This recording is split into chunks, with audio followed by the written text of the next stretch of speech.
চনত মই যেহেতু বঙাইগাঁৱৰ দায়িত্বত আছিলোঁ গতিকে মইতো পূৰ্বতে কৈছিলোঁ যে তাত মই দায়িত্বত আছিলোঁ আমি পূৰ্বতে কৈছিলোঁ 30,000 ভোটত আমি জিকিম বুলি কৈছিলোঁ আজিও মোৰ সেইটোৱে ষ্টেণ্ড আছে যে আমি 30,000 ভোটত আমি বঙাইগাঁও সমষ্টিটো আমি জিকিম সৰ্বাত্মক চাওক মই য'ত ষ্টাডি নকৰাকৈ মই সাধাৰণতে নিৰ্বাচনৰ ৰিজাল্টটো নকওঁ এতিয়া ধৰক আপোনালোকে যিমানখিনি জানে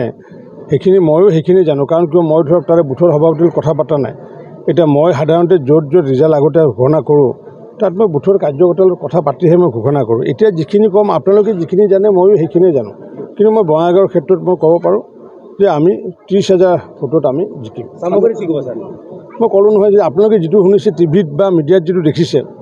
ময়ো সেইটোৱে দেখিছোঁ শুনিছোঁ কাৰণ কিয় মই তাৰে কাৰ্যকৰ্তাৰ লগত যিহেতু কথা পতা নাই আৰু মোৰ যিহেতু ইলেকশ্যন এনালাইচিছ ৰিজাল্ট আজিলৈ ভুল হোৱা নাই গতিকে মই এনে একাষাৰ কথা কৈ পেলাই মোৰ উটটো নষ্ট কৰিব খোজা নাই ভাল কথা শুভেচ্ছা জনাইছোঁ কুসুম হোটেল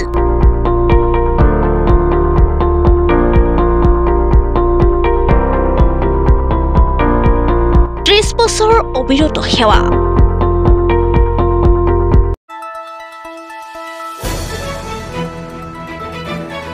দ্য নিউজলেণ্ড অবিৰত তথ্যানুসন্ধান আপোনাৰ সেৱাত খবৰ সন্ধান দ্য নিউজলেণ্ড